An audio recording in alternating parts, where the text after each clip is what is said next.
My parents were sick of my sister, so they removed part of her brain. My parents believed that children's problems were a waste of time.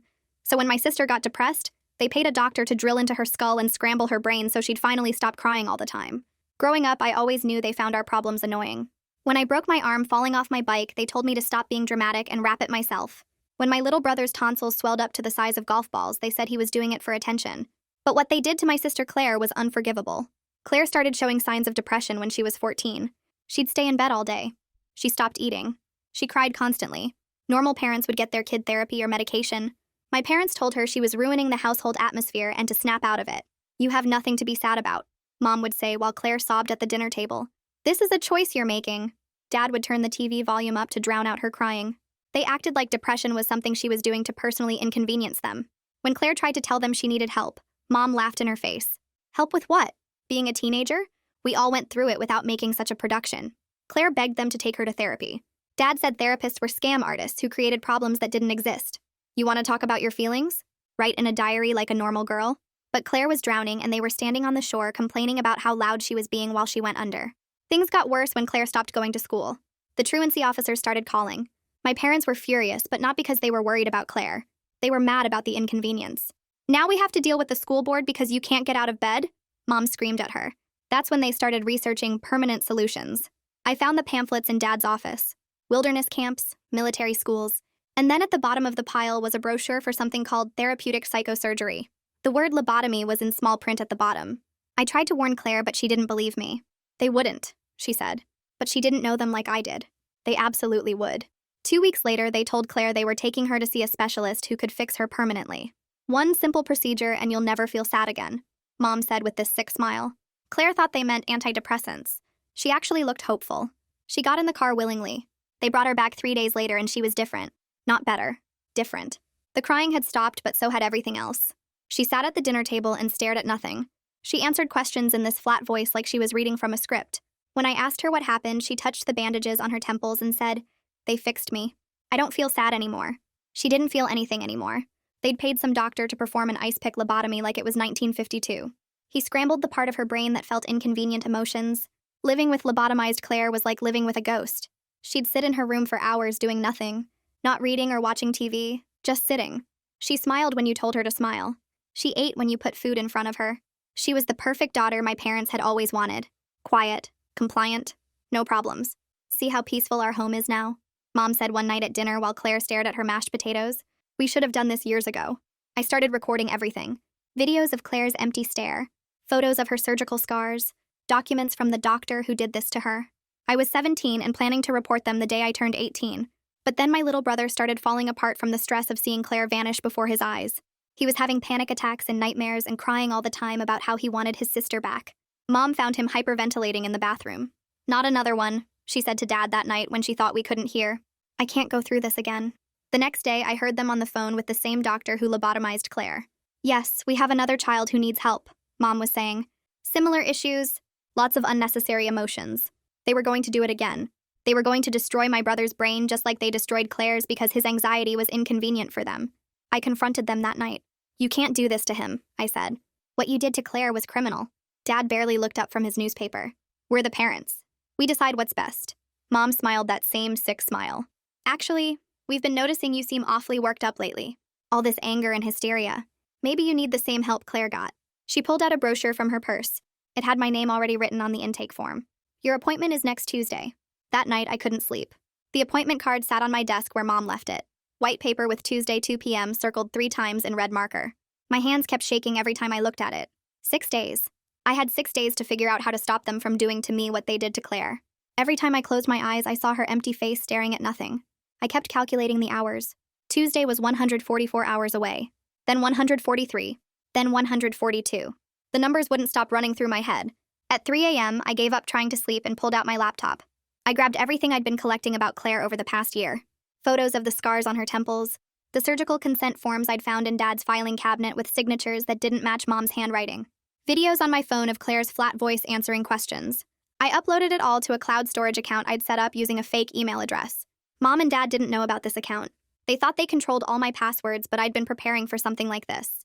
The upload bar crawled across the screen while I chewed my nails down to nothing. After everything finished uploading, I copied it all onto a USB drive. I needed a backup somewhere they'd never look. My tampon box. Dad wouldn't touch it if the house was on fire, and Mom never went through my bathroom stuff.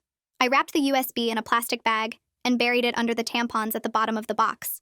My brother's door was closed when I walked past his room, but I could hear him crying. I knocked quietly and slipped inside. He was curled up under his blankets, shaking. His face was red and wet, and he grabbed my hand the second I sat on his bed. He asked me in this tiny voice if they were going to make him stop feeling things too. My chest hurt so bad I could barely breathe. I promised him I wouldn't let that happen. I promised even though I had no idea how I was going to keep that promise. He held onto my hand until he fell asleep, and I stayed there watching him breathe. At breakfast, Mom asked what time we were leaving Tuesday. I kept my voice normal and casual like we were discussing a dentist appointment. She gave me this smile that made my skin crawl. She said early enough that I wouldn't have time to get nervous. Dad turned the TV volume up louder. Sports highlights blared through the kitchen. This was normal family conversation to them. Planning to scramble my brain over cereal. After school that day, I went straight to my room and pulled out my old phone. It didn't have service anymore, but it still worked on Wi-Fi. I'd kept it charged and hidden in my desk drawer. Now I needed somewhere better. The heating vent in my room had a loose grate. I unscrewed it and found a flat space inside where I could wedge the phone. I wrapped it in a sock to protect it and pushed it back as far as I could reach. Then I took the $40 in cash I'd been saving from birthday money and stuffed it in there too. If they tried to force me into that car on Tuesday, I needed a way to call for help. At lunch the next day, I texted Jessica our coded message. "Can you check on my fish Tuesday afternoon?" We'd set this up months ago after I first found out what they did to Claire. If she didn't hear from me by 3 p.m. on Tuesday, something was wrong. She texted back a thumbs-up emoji. Seeing that tiny symbol made me feel slightly less alone. After school, I went to Claire's room. She was sitting on her bed staring at the wall like always. I pulled out my phone and showed her old photos of us from before. Pictures of us laughing at the beach, making faces in the mirror, hugging on Christmas morning. She looked at each photo for exactly 3 seconds. Then she said, "We appear happy in these images." Her voice was completely flat, like she was reading words off a card. I had to leave before I started crying. The school library was empty when I went there during free period. I pulled up the clinic address from the appointment card Mom gave me. The website looked professional with stock photos of smiling people and words like holistic and wellness. But when I searched the business license, it was only issued 8 months ago. The address listed was just a P.O. box. No actual building. No street number. I took screenshots of everything. I found a voice-changing app and called the clinic number from a library computer. I made my voice sound older and asked about services for my difficult teenager. The receptionist sounded way too cheerful. She described their permanent emotion regulation procedure like she was booking a spa day. She said 1 simple treatment and your child will be calm and compliant. She used those exact words. Calm and compliant. I recorded the whole call. When I got home that afternoon, Mom was waiting in the living room with my regular phone in her hands. She'd taken it from my backpack. She was scrolling through my messages and photos like she had every right. She announced new rules without even looking up at me. No phone, no computer except for homework at the kitchen table where she could watch. No leaving the house except for school. She would drop me off and pick me up personally every single day until Tuesday. Dad nodded from his chair like this was all perfectly reasonable. I went to my room and lay on my bed staring at the ceiling. The appointment card was still on my desk. Tuesday, 2 p.m. in red marker. 4 days left now. My hands wouldn't stop shaking. The next morning, I walked into school and went straight to the counselor's office instead of my first class. My legs felt weird and shaky like they might give out. I grabbed the clipboard from the desk and tried to write my name on the appointment sheet, but my hands were shaking so bad the pen kept slipping. The secretary looked at me funny, but she buzzed Garrison's office and told me to wait. I sat in one of those plastic chairs in the waiting area and stared at the motivational posters on the wall about believing in yourself and reaching for the stars. None of that stuff mattered when your parents were planning to drill into your brain. Garrison opened her door and smiled at me, but it faded fast when she saw my face. She waved me in and I practically ran into her office before anyone could see me crying. The second she closed the door, everything came pouring out. I told her about Claire and the lobotomy and how she used to be normal and now she just sits and stares. I told her about my brother having panic attacks and how I heard Mom on the phone scheduling an appointment for him too. I pulled out the appointment card with my name on it and showed her the Tuesday date, and she took it from my shaking hands and read it 3 times. Her face went from concerned to pale to something that looked like anger, but controlled. She didn't interrupt me once, just kept nodding and writing notes on a yellow pad. When I finally stopped talking because I ran out of words, she put down her pen and looked at me really serious. She picked up her desk phone right there while I was still sitting across from her and dialed a number she had written on a sticky note. She said she needed to report imminent harm to a minor and possible previous victim in the home. She used words like non-consensual medical procedure and permanent neurological damage, and I realized this was actually happening now. Someone official was finally hearing what my parents did. She gave them my name and address and Claire's name and said yes, she would stay on the line. The person on the other end must have asked her to verify something because she repeated that a parent had already subjected one child to unauthorized psychosurgery and was planning the same for 2 more children. She kept saying things like time-sensitive and immediate intervention needed. After she hung up, she pulled her chair closer to mine, and we spent the next hour going through every detail I could remember. She had me write down the exact date Claire came back different.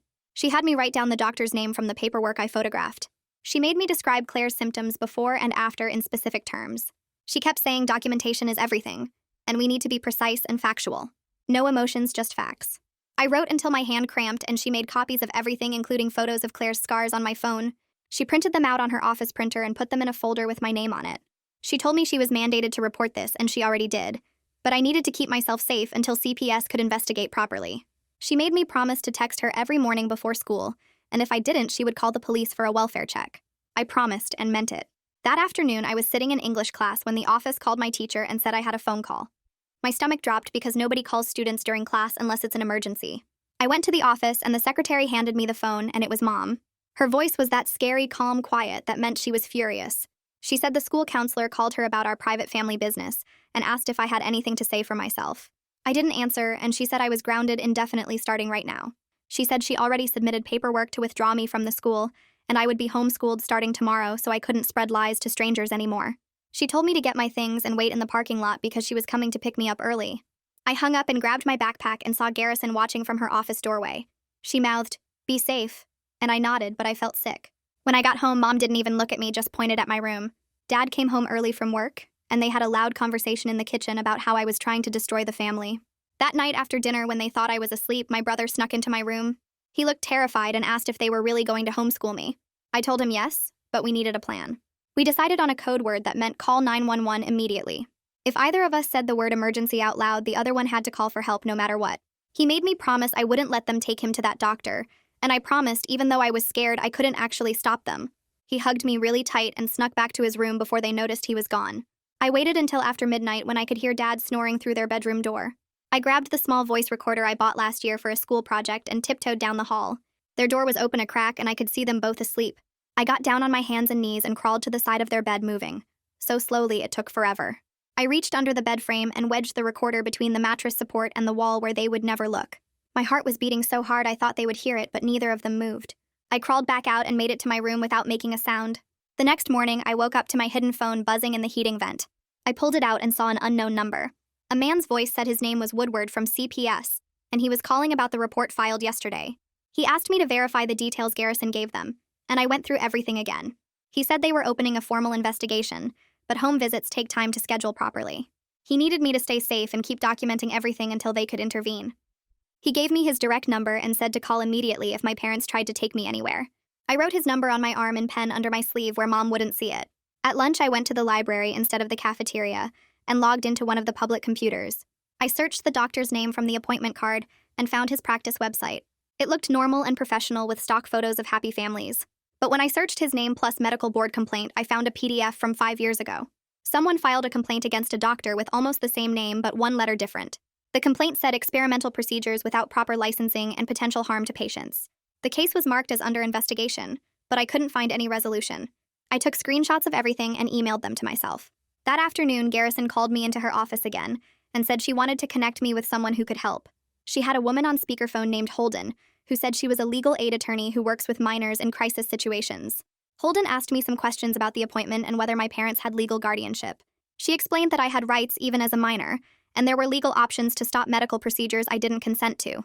She said she would start preparing paperwork for an emergency protective order, but I needed to keep gathering evidence.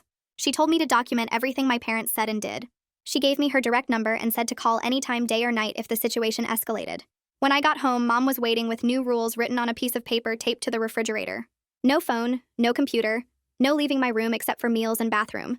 She had already called the school and confirmed my withdrawal. I went to my room and stared at the appointment card still sitting on my desk. Tuesday kept getting closer. That afternoon, I waited until I heard Dad leave for work and Mom start the vacuum downstairs. I crept into their bedroom and dropped to my knees beside their bed. The recorder was still wedged exactly where I left it between the mattress support and the wall. My fingers were slippery with sweat as I pulled it out and hit stop. I had to listen right there to make sure it actually recorded something. I plugged in my earbuds and pressed play. Static at first, then Dad's voice saying something about dinner, then Mom responding about needing to call the clinic. My thumb hovered over the fast-forward button. Then I heard it. Mom's voice, clear as anything, saying we should move her appointment to Friday instead, and get it done before anyone interferes. I almost dropped the recorder. Friday was 3 days away, not 6. They were speeding everything up. I shoved the recorder in my pocket and got out of there before my legs gave out completely. Back in my room, I plugged the recorder into my laptop using the old cable I kept hidden in my desk drawer. The file took forever to upload to my cloud account because our internet was slow, and I kept checking the door every few seconds. Finally, it finished. I opened my email and typed Miss Garrison's address, then Ms. Holden's address from the card she gave me. I attached the link and started typing an explanation, but my hands were shaking so badly I had to delete it and start over. The second attempt wasn't much better, but at least it was readable. I wrote that my parents moved up the appointment to Friday and they said it right there in the recording. I hit send before I could second-guess myself. Ms. Holden called back in less than an hour. She said we needed to file for an emergency protective order right away. She walked me through what the court would need to see, what kind of information made cases move faster, how quickly we could potentially get in front of a judge. She used words like imminent harm and irreparable damage, and I realized she understood exactly how serious this was. She told me to write down every single fact I could remember with dates and times and names. She said to keep my phone on me at all times. After we hung up, I pulled out Claire's discharge papers from the folder under my mattress. I needed her actual medical records to prove what they did to her. The hospital name was printed at the top with a phone number underneath. I dialed it on my hidden phone. The number rang twice, and then a recorded message said the number was disconnected. I tried again, thinking I misdialed. Same message. I went online and searched the hospital name. It existed. It was real. But when I called their main line and asked for records, they transferred me 3 times before someone finally told me they had no patient by that name in their system. No record of Claire ever being there. No record of any procedure. Nothing. They erased her completely. That night, after everyone went to bed, I searched online for anything about lobotomy patients. I found a forum buried deep in the search results where people posted about family members who had procedures done. Most of the posts were old, from years ago, but I scrolled through them anyway looking for anything familiar. Then I found one from 8 months ago. A parent describing their daughter's flat affect after a procedure. How she just sat and stared. How she did whatever you told her to do.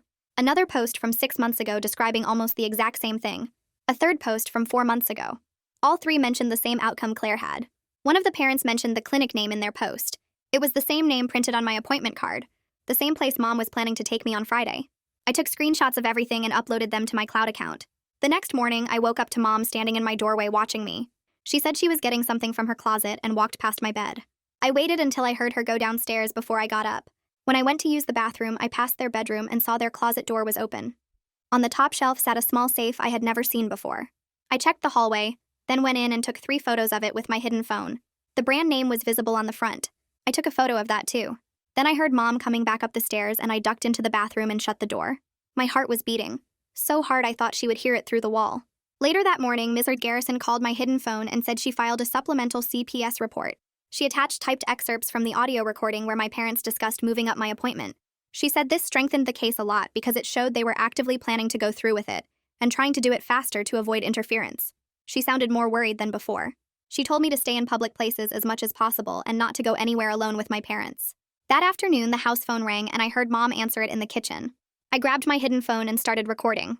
The voice on the other end was female and professional sounding. She said she was calling to confirm Friday's appointment for the daughter. Mom's voice got all cheerful and fake. She confirmed the time and asked about payment arrangements. The receptionist said they preferred cash but could take credit card with a processing fee. Mom said cash was fine and asked if they needed to arrive early for paperwork.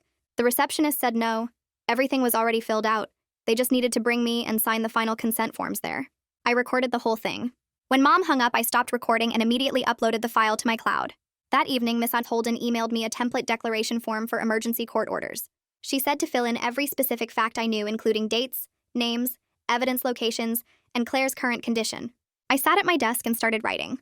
Claire's procedure date, the doctor's name from the appointment card, the clinic address, the recordings I had, the photos of Claire's scars, the forum posts, the disconnected hospital line, my appointment date and time.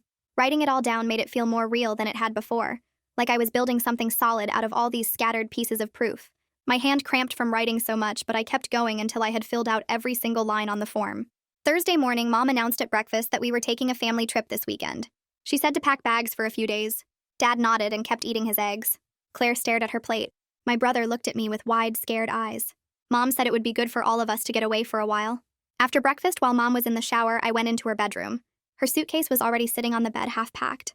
I looked inside and saw regular clothes, toiletries, and then underneath everything else I found medical gauze still in the package. Bandages. 3 prescription bottles with labels that had someone else's name on them. I took photos of everything. I Googled the medication names on my phone. They were specifically prescribed for post-surgical brain swelling and infection prevention, exactly what someone would need after having holes drilled in their skull.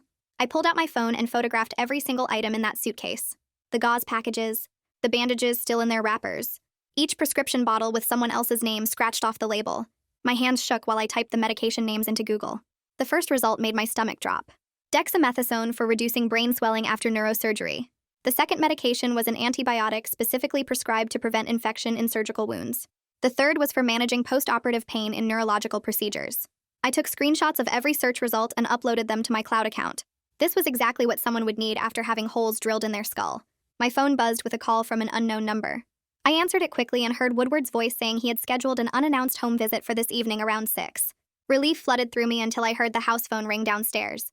I crept to the top of the stairs and listened to Mom answer it. Her voice completely changed. She went from her normal sharp tone to this sugary, sweet, fake voice that made my skin crawl. She thanked Woodward for his concern and said of course they would cooperate fully with his visit. She laughed this horrible tinkling laugh and said they had nothing to hide and welcomed the chance to clear up any misunderstandings. She promised to have everyone home and available. The second she hung up, I heard her start barking orders at Dad. Mom spent the entire afternoon in a cleaning frenzy.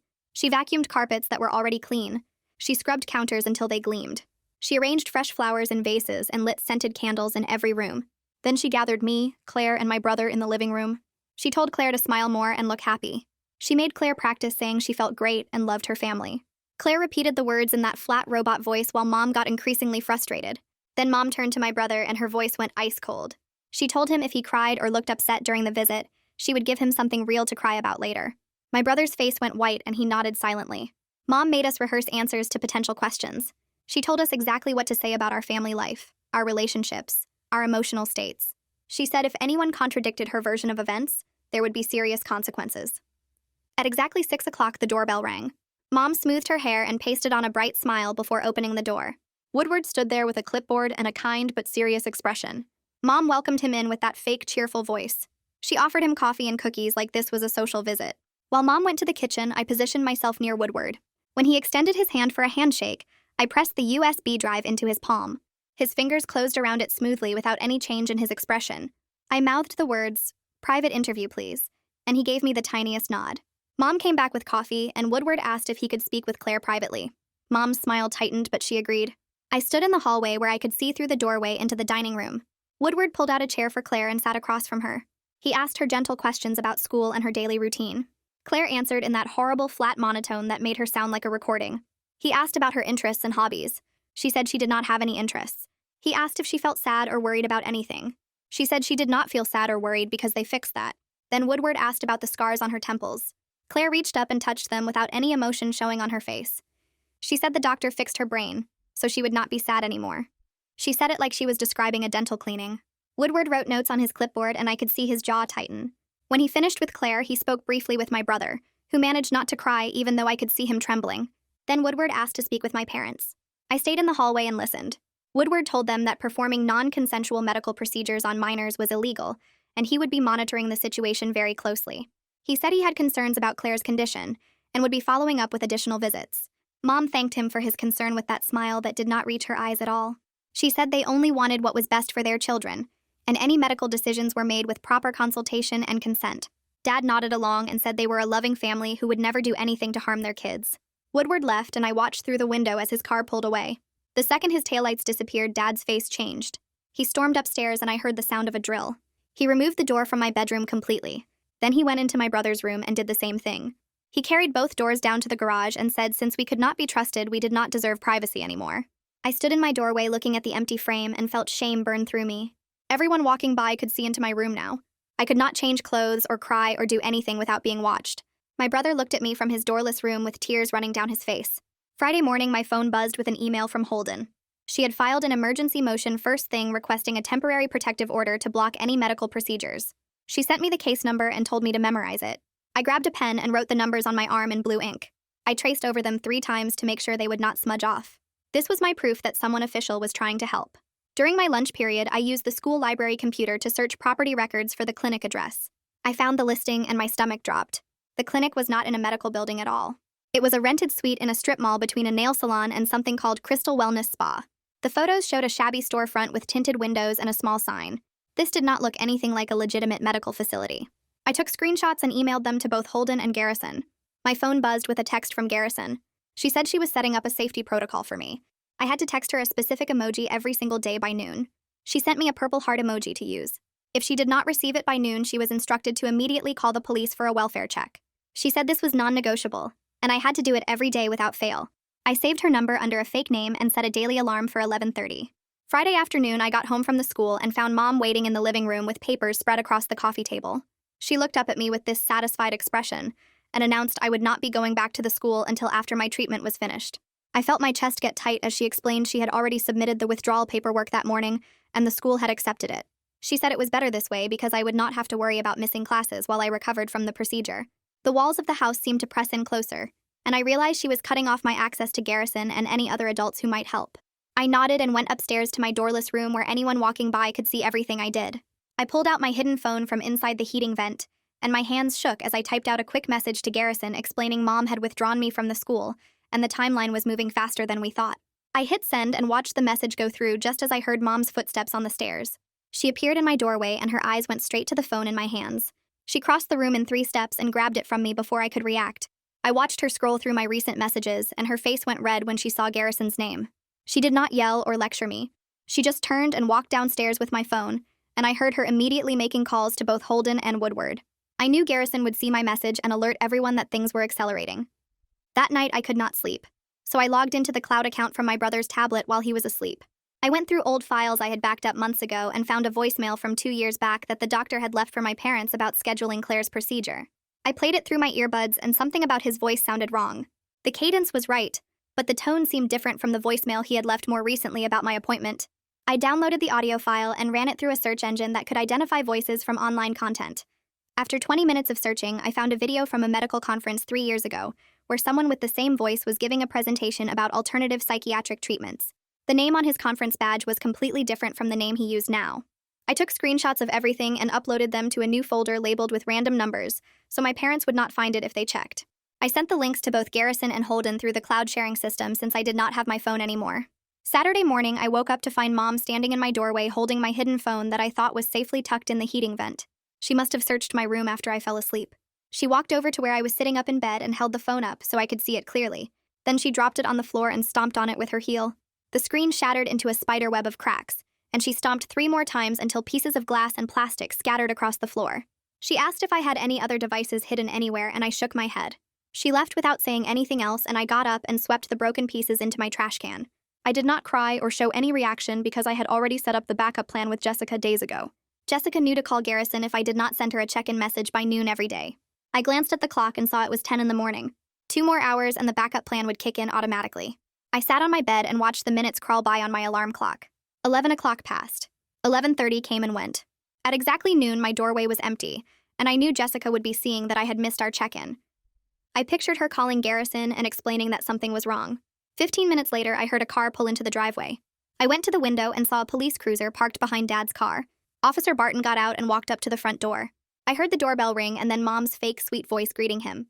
She invited him in, and I crept to the top of the stairs to listen. Barton explained he was there for a welfare check because someone had expressed concerns about the children in the home. Mom laughed and said everything was fine and we were a normal, happy family. She called for Claire and my brother to come downstairs. Claire appeared from her room and walked down the steps with that blank expression. My brother came out of his room and I saw him wipe his eyes quickly before heading down. Barton asked to speak with each of us separately, and Mom agreed but stayed close by during every conversation. When Barton talked to my brother, I watched from the stairs and saw how my brother kept glancing at Dad nervously. Barton asked him a few questions about school and activities. When Dad shifted his weight and took a step forward, my brother actually flinched and Barton noticed. His eyes moved to the empty door frames of our bedrooms, and I saw him taking mental notes. He asked Mom why the bedroom doors were removed, and she gave some excuse about improving air circulation in the house. Barton did not look convinced, but he thanked everyone for their time and said he would be filing a report about his visit. After Barton left the house, phone rang and Mom answered it. I heard her say Woodward's name and I moved closer to the top of the stairs. Woodward was asking them to hold off on any medical procedures until the court hearing that was scheduled. Dad grabbed the phone from Mom and started arguing about parental rights and how they had every legal authority to make medical decisions for their children. His voice got louder as he talked about government overreach and bureaucrats interfering with families. Mom stood next to him and I could see her face from where I was crouched on the stairs. Her jaw was clenched so tight I could see the muscles working, and her hands were balled into fists at her sides. When Dad finally hung up, he looked at Mom, and they had one of those silent conversations that married people have. Neither of them said anything, but I knew they were planning something. Late Saturday night, I was lying in bed staring at the ceiling when I heard footsteps in the hallway. My parents stopped right outside my doorless room and started whispering. I stayed completely still and kept my breathing slow and even like I was asleep. Mom's voice was barely audible, but I heard her say they needed to leave at dawn Sunday morning. Dad whispered back, asking if she had confirmed the appointment at the other location. Mom said yes, and that they would get this done before the courts could interfere any further. She said the clinic had a satellite office across the state line, and they could be there by noon Sunday if they left early enough. Dad agreed and said they should pack the car tonight so they could just load us in and go first thing in the morning. I heard them walk away toward their bedroom, and I waited 5 minutes before moving. My heart was pounding, so hard I thought they might hear it through the walls. I slipped out of bed and tiptoed down the hall to my brother's room. He was curled up under his blankets, but his eyes were open. I put my finger to my lips and gestured for him to stay quiet. I grabbed his sneakers from beside his bed and tucked them under my arm. He looked confused but did not say anything. I crept back to my room and shoved his shoes deep in my closet behind a pile of old clothes. Without shoes, he could not be forced into the car as easily. I remembered Jessica still had her phone, and I needed to get a message to Garrison immediately. I snuck downstairs and found Jessica's number written on a scrap of paper in my school folder. I used the kitchen phone and texted from that number explaining the exact situation. I told Garrison my parents were planning to take us out of state at dawn Sunday. I included our car make and model and the license plate number. I added every detail I could think of, including the fact that they mentioned a satellite clinic location across state lines. I sent the message and deleted it from the phone's history. Then I went back upstairs and got into bed. I did not sleep at all that night. Around 4 a.m., I gave up on sleep and grabbed Jessica's phone from my hiding spot to check the clinic email one more time. The auto reply came back immediately with their standard message about appointment confirmations, but at the bottom I noticed a line I had missed before about their satellite office location in the neighboring state. They had multiple facilities, which meant my parents could move us around to avoid local authorities if they needed to. I took screenshots of everything and uploaded them to the cloud account. At 5 a.m., my email notification buzzed, and I saw a message from Holden with the subject line urgent court order. She had worked through the entire night to get an emergency hearing with a judge, and the email explained she was requesting a temporary restraining order against any non-emergency medical procedures on me or my brother. She wrote that the order would be delivered electronically to my parents and local law enforcement within the hour. I read the message 3 times to make sure I understood it correctly. Sunday morning arrived with footsteps pounding down the hallway toward my brother's room. I heard Dad's voice telling him to get up and get dressed because they were leaving right now. My brother started crying and saying he did not want to go. I jumped out of bed and ran to his doorway just as Dad grabbed his arm and started pulling him toward the stairs. I lunged forward and grabbed my brother's other arm and yanked him toward the bathroom. We both stumbled through the bathroom door and I slammed it shut and turned the lock. Dad immediately started pounding on the door and yelling for us to open it right now. The whole door shook with each hit and I could hear Mom's footsteps coming up the stairs. I picked up the bathroom phone with shaking hands and dialed 911 while my brother pressed his back against the door to hold it shut. The operator answered, and I tried to keep my voice steady as I explained that my parents were trying to take us for an unlawful medical procedure. I told her about the open CPS case and gave her Woodward's full name and contact information. I mentioned the pending restraining order that Holden had filed, and I spelled out Holden's name twice, so the operator could find her in the system. Dad was still pounding on the door and screaming about how we were being ridiculous and making everything worse for ourselves. The operator stayed on the line with me and said officers were on their way. She asked me to stay in the locked bathroom until police arrived. I could hear Mom outside the door now, too, and she was using her scary, calm voice telling us we had 10 seconds to open the door, or there would be serious consequences. My brother was crying quietly, and I put my arm around him while keeping the phone pressed to my ear. The operator asked if we were in immediate physical danger, and I said yes because my dad was trying to break down the door. She said officers were 3 minutes away. Those 3 minutes felt like hours while Dad kept hitting the door, and Mom kept counting down from 10 over and over. Finally, I heard the doorbell ring, and then heavy knocking downstairs. Officer Barton's voice came through the front door announcing police presence. Dad stopped pounding on the bathroom door and I heard him stomp down the stairs. The operator told me to stay on the line until an officer came to get us. I heard voices downstairs getting louder and Dad was yelling about parental rights and government overreach. Barton came upstairs a few minutes later and knocked gently on the bathroom door and identified himself. I unlocked the door and saw Barton standing there with another officer behind him. He told us we were safe now and asked us to come downstairs. In the living room, Dad was red in the face and shouting while Mom stood next to him with this blank, scary expression, like she had completely shut down.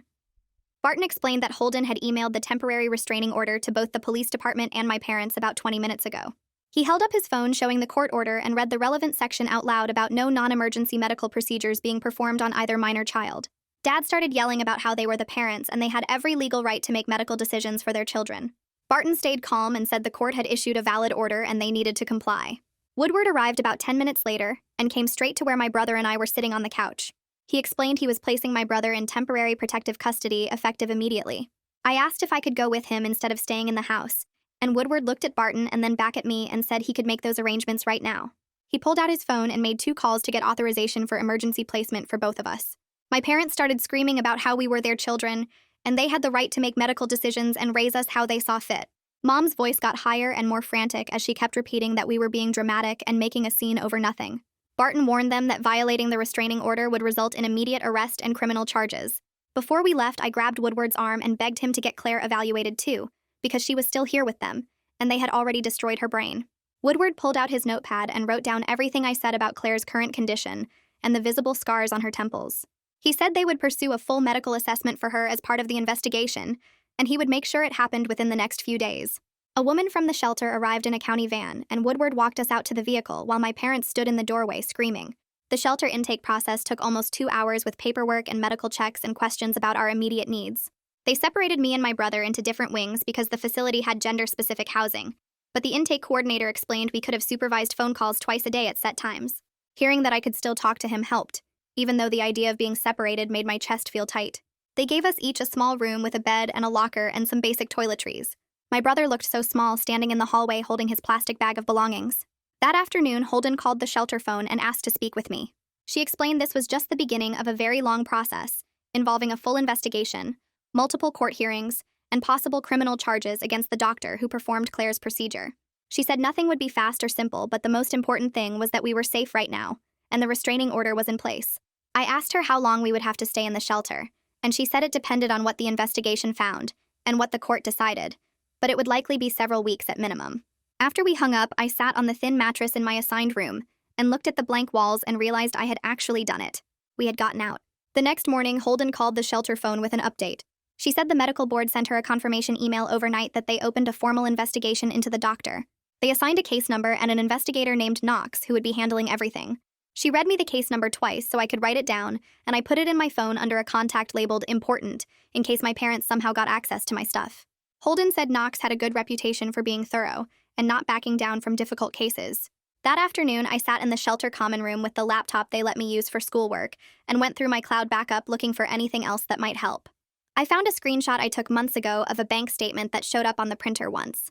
My parents paid $15,000 to something called Wellness Solutions LLC, which sounded fake and vague. I sent the screenshot to Holden and she called back an hour later saying she traced the LLC through state business records. The company was registered to the same doctor, but he used what looked like his original name before he changed it.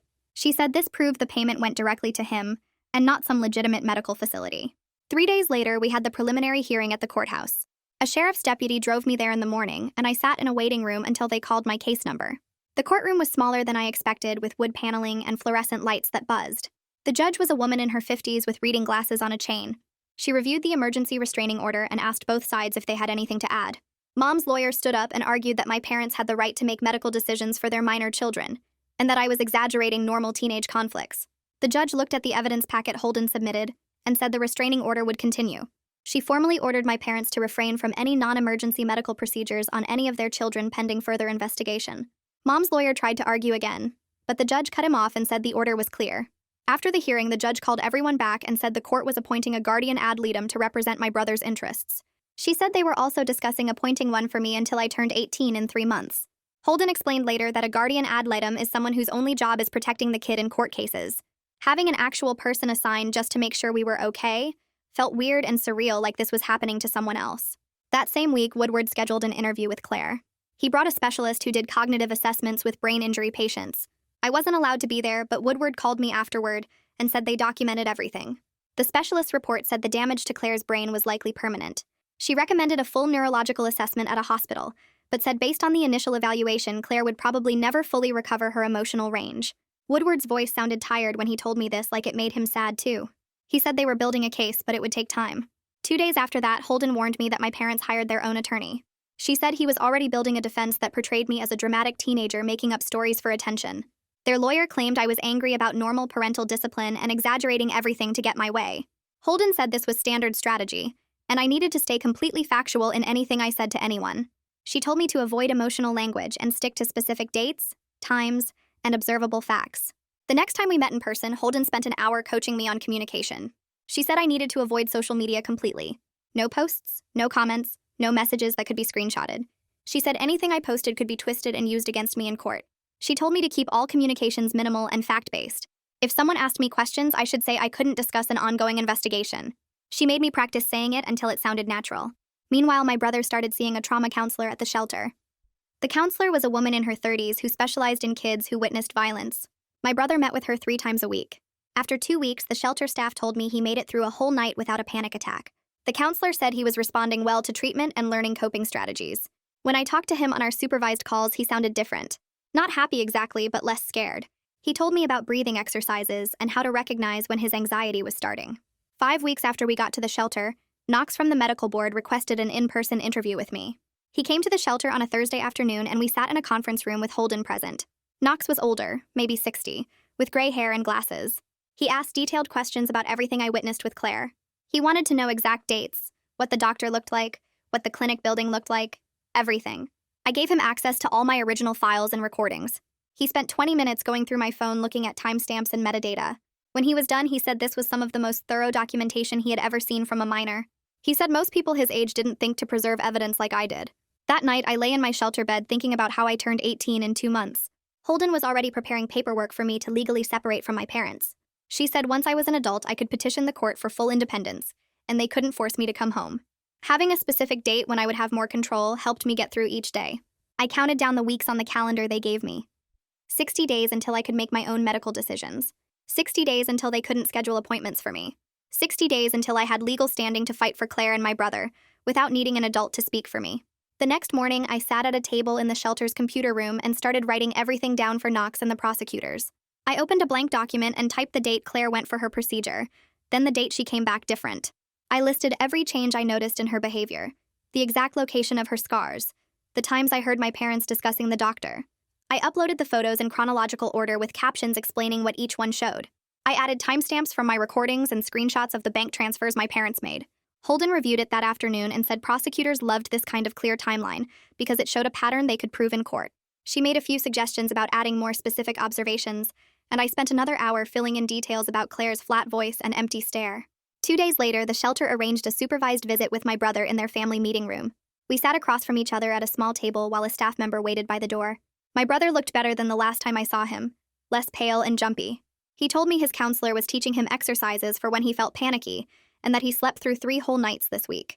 We talked about what happens when I turn 18 and whether we could live together somewhere. I reminded him that Claire was still our sister even if the procedure took away her ability to show feelings. He nodded and said he still loved her even though she couldn't love him back the same way anymore. Then he smiled. A real smile that reached his eyes and said he thought we were going to make it through this. Sitting there watching him look hopeful instead of terrified, I let myself believe for the first time that we might actually survive what our parents tried to do to us.